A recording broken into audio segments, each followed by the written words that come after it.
Hey, this is Tyler McCoy from Black Swan Yoga. So I think it's time that we illustrated and worked through one of, seriously, probably my favorite pose of all time. Seriously, for real. It's called sirsasana, or headstand. Headstand is a really, really valuable and vital pose that has so many benefits that I can't possibly name them all here. I just go on and on and on. I'll go through some of the benefits and talk to some of the counterindications, some things you need to watch out for. First of all, headstand is nicknamed the king of the asanas, next to the shoulder stand, which gives you almost all the benefits of the full inversion. The reason it's called the king of the asanas is because it has so many benefits. Ancient yogis said that if you could stay in headstand for 3 hours at a time, you live eternally, you live forever. So try that out and let me know how it goes for you. But in the meantime, I'm just going to show you how to get into it properly, how to protect your neck, and things to watch out for. Okay, so shoulder stand is really good first to just grab your elbows. This is the way we measure off our pose. I'll go ahead and walk through the preparation and then we'll do our headstand together. Either way, you grab those elbows, not inside or not anywhere else, but just want to find that elbow distance because this is exactly shoulder distance apart, right? So we're going to turn to our side here to illustrate it. Your elbows are going to come down to the mat and then just leave the elbows where they land to interlace your fingers, creating a nice tripod. If you notice your elbows move at all, which they often do, just start again, no problem. Grab those elbows, come back down. Interlace your fingers. So the preparation for headstand is dolphin pose, the dolphin vinyasa movement. Dolphin helps to build the strength of all the upper back and shoulders and neck, which we need, are so important to hold and get a solid support in that actual headstand. So, grabbing elbows, coming down to the mat, interlace our fingers, and then tuck our toes. From there, let your legs grow long and straight. You can even take a baby step back with the feet. Keeping the legs straight now, we'll begin the pose by exhale, dropping our chest down towards the thumbs and chin over the hands towards the mat. Inhale back up. Exhale, bring it down. Inhale up. We'll do about 10 of those for practice. If at any point that becomes too difficult, you could also step your feet back a little further. Or you can even do half dolphins with your knees on the ground. After 10, go ahead and just come take a little break in your child pose. Good. So maybe as you start to work into your headstand, you might do that one only for the first week or two, maybe just getting the strength we need for the upper body. You can always do that anytime. It's always a great strengthener of your upper body, giving us better posture, more confidence, and so on. So you got that down.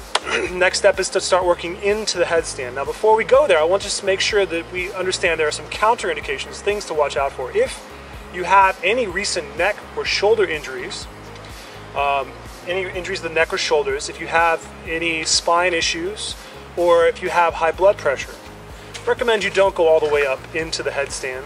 Just play with dolphin and maybe shoulder stand instead. But if you're ready to play with your headstand, I'm going to begin step by step. Same thing, grabbing those elbows to measure off your pose. Bring the elbows down to the mat and make sure they stay where they land. Interlace your fingers. This time, I'm going to prepare by opening the palms up to make a little pocket like a basket with your hands. The top of your head is going to come down right in front of those hands so the back of your head is securely supported by the hands, like this. So my top of the head is on the floor, and basically I'm going to bring the top of the head on the floor. It varies person to person. Anywhere between the top of your forehead and the very crown of your head, which is the top. This is this area right here. You kind of figure out what feels best for you, and you can kind of play around with that. So I've got my head on the floor. The back of my head is securely, the back of your head is securely tucked in your hands. And then tuck your toes. Begin to grow your legs straight.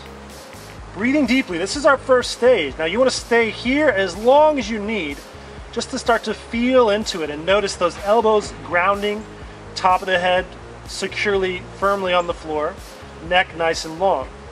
From there, begin to maybe tiptoe your toes in, coming a little closer. Still breathing deeply. And just stay there wherever you like, as long as you want.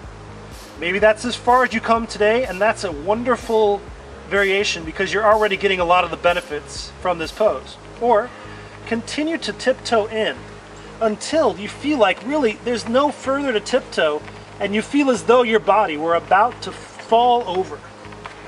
From there, begin to just really strengthen and lengthen your core and see if you can bend one knee at a time to the chest.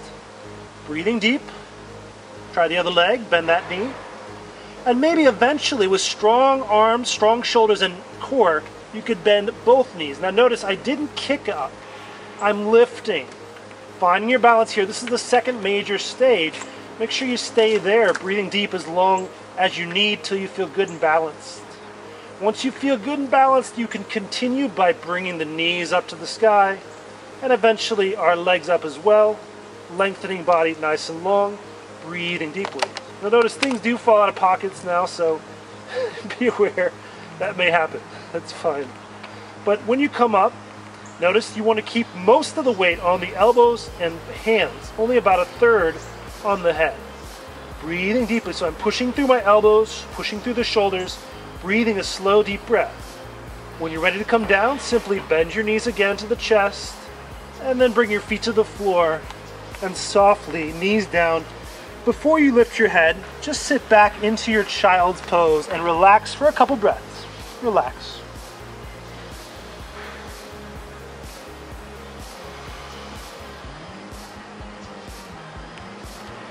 And then you can softly sit back up.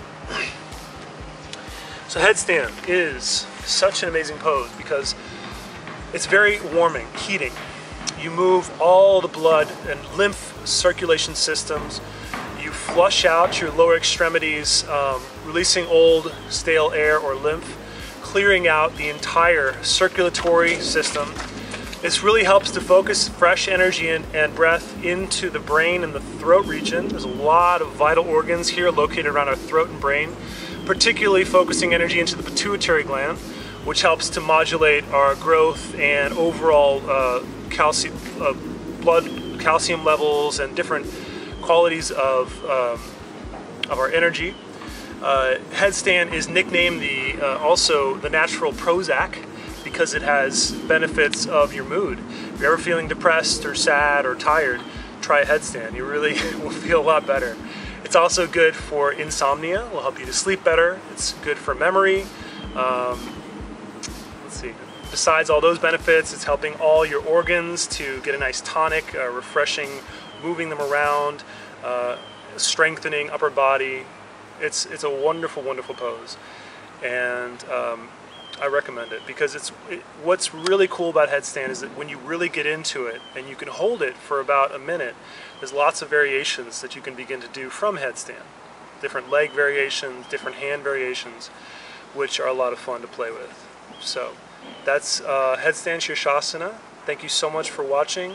My name is Tyler. You can find me on Black Swan Yoga and our Facebook page, and let me know if you have any questions. Have a great day. Namaste.